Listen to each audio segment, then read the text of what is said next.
இருக்கும். ஆனால் இன்னைக்கு உங்கள் எல்லாருக்கும் சொல்லிக்கிறேன், இந்த செல்ஃபோன் வந்ததுக்கப்புறம் கேட்டு நம்ம தெரிஞ்சுக்கலாம். நம்ம பேருந்தில் பயணிக்கும் பொழுது, காரில் பயணிக்கும் பொழுது, ஒரு ஊர்லேருந்து இன்னொரு ஊருக்கு போகும்போது உடற்பயிற்சிகள் செய்யும் பழக்கம் இருந்தால் கிட்டத்தட்ட அரை மணி நேரம் 1 மணி நேரம் ஒரு ஃபோனில் அந்த உரையை கேட்டு நம்மளுடைய அறிவை, நம்மளுடைய உணர்ச்சியை சீர்திருத்தி கொள்ளலாம். அப்படி நான் நிறைய முறை என்னுடைய அன்பு தம்பி திருமா அவர்களுடைய உரையை நான் கேட்டிருக்கிறேன். இப்போ என்னுடைய தம்பி வன்னியரசு அவர்கள் எனக்கு ஒரு உரையை அனுப்பிச்சிருக்காரு. அது அந்த பெரியாருடைய நிகழ்ச்சியில் பேசியது. அந்த நிகழ்ச்சியில் தம்பி திருமாவளவன் அவர்கள் கிட்டத்தட்ட 1.25 மணி நேரம் பேசியிருக்காரு. அதனுடைய ஒலி வடிவத்தை எனக்கு தம்பி வன்னியரசு அனுப்பிச்சிருக்காரு. அதை நான் 2 நாளில் கேட்டுருவேன். நான் திருப்பி இப்போவே இங்கேருந்து காரில் இங்கேருந்து என் வீட்டுக்கு போகிறதுக்கு 1/2 மணி நேரம் ஆகும். மாலை உடற்பயிற்சி செய்யல ஒரு 1/2 மணி நேரம். இது எல்லாத்துலேயும் அந்த 1.25 மணி நேரம் பேச்சை கேட்டு என்னுடைய உணர்ச்சியை நான் வடிவமைத்து கொள்வேன். அதுதான் ரொம்ப முக்கியம். வெறும் உணர்ச்சிகள் இருந்து பத்தாது. உணர்ச்சிகளை வடிவமைக்க நாம் கற்றுக்கொள்ள வேண்டும். அப்படி வடிவமைக்க கற்றுக்கொள்வதற்கு நாம் புரட்சியாளர் அண்ணல் அம்பேத்கர் போன்று, இப்பொழுது நான் தைரியமாக சொல்கிறேன், புரட்சியாளர் தம்பி தொல் திருமாவளவனை, ஏன்னா இன்றைய சூழ்நிலையில் தம்பி திருமா புரட்சியாளர்னு சொன்னாம வேற யாரை சொல்றது? நான் எல்லாருக்கிட்டே எப்பவோ ரசிகர் எனக்கு புரட்சி தமிழன் ஒரு பட்டம் கொடுத்துட்டாரு, அதை தயவு செய்து போடாதீங்கன்னு சொல்லுவேன். இதெல்லாம் புரட்சினா அப்புறம் தம்பி திருமா பண்ணது என்ன? நான் பெரியார் திடல்ல ஒன்று கொடுத்தாங்க, இன முரசு, அதைத்தான் இங்கே போட்டிருக்காங்க. அதுக்கு ஓரளவுக்கு நான் தகுதியானவன். இந்த இனத்துக்காக முரசு கொட்டுப்பவன்.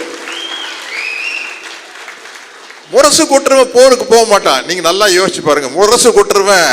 முரசை கொட்டிட்டு ஷூட்டிங் போயிடுவான். களத்துல நிக்க இன முரசு தான். இந்த முரசு இனத்திற்காக தம்பி திருமாவளவனோட நின்று முரசு கொட்டிட்டு ஷூட்டிங் போயிடும். நாங்க கலை போராளிகள், அதுக்கே ஆள் கிடையாது. தம்பி தமிழ் மாதிரி இருக்கிறவங்க தான் அங்க திரையிலேயே போராடிக்கிட்டு இருக்கிறோம். இன்னும் தமிழ்கிட்ட இருந்து நிறைய எதிர்பார்க்கிறோம். ஏன்னா அவருடைய வாழ்வியலை படமா எடுத்தார் டானாக்காரன் அப்படின்ட்டு. இன்னும் அவர் உணர்ந்த வாழ்வியலை படமாக எடுக்க வேண்டும். இப்போ அவர் உணர்ந்த வாழ்வியலை படமாக எடுத்துட்டு இருக்கிறாரு. மார்ஷல்னு ஒரு படம், அதில் நானும் தம்பியினுடைய இயக்கத்தில் நடிச்சிட்டு இருக்கிறேன். ரொம்ப மகிழ்ச்சியான விஷயம். பொதுவாக சராசரி மக்களுக்கு சினிமாவில் ஒரு கதாநாயகர்களை பார்க்கும்போது ஒரு சிலிர்ப்பு ஏற்படும். ஹை, இது அவர், இது இவர் அப்படின்ட்டு.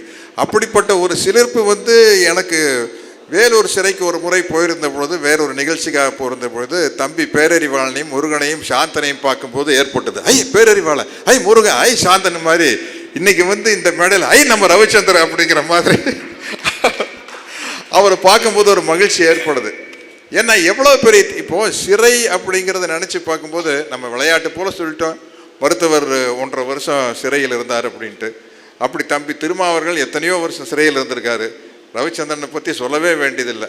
அதனால் அந்த உணர்ச்சியை நாங்கள் வேடிக்கை பார்த்தா தெரிஞ்சுக்க முடியுதோடைய உணர்ந்து தெரிஞ்சு கொள்ள முடியாது. நமது இளம் சேகுவாரா அவர்கள் பேசும்போது அதை பற்றி அருமையாக சொன்னார். ஏன்னா இன்னைக்கும் சரி, நம்ம தமிழ் தேசியம்னு பேசி எந்த பிரயோஜனம் இல்லை. சாதி ஒழிப்பே தமிழ் தேசியம். அது இல்லாத வரைக்கும் ஆணவ படுகொலை அப்படிங்கிற பேர்ல ஒரு தமிழன் தான் இன்னொரு தமிழனை வெட்டுகிறான். அதற்கு காரணம் சாதிதான். அவன் ஒரு சீனாக்காரனோ ஜப்பான்காரனோ வெட்டல. சாதி என்ற வெறியின் காரணமாக ஒரு தமிழன் தான் இன்னொரு தமிழனை வெட்டுறான். அதனால இந்த சாதி ஒழிப்பே தமிழ் தேசியம், அந்த சாதி ஒழிப்பே தமிழ் தேசியம் என்ற முழக்கத்தை இன்று கரும்புலி முத்துக்குமாரின் நினைவு நாளில் நாம் சபதமாக ஏற்போம். தம்பி திருமாவின் தலைமையில். நன்றி, வணக்கம்.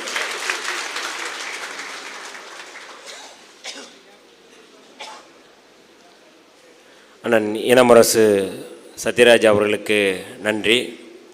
எப்பொழுதும் நம்ம மேடையில் தந்தை பெரியார் குறித்தும் புரட்சியாளர் அம்பேத்கர் குறித்தும் பேசி வருபவர்.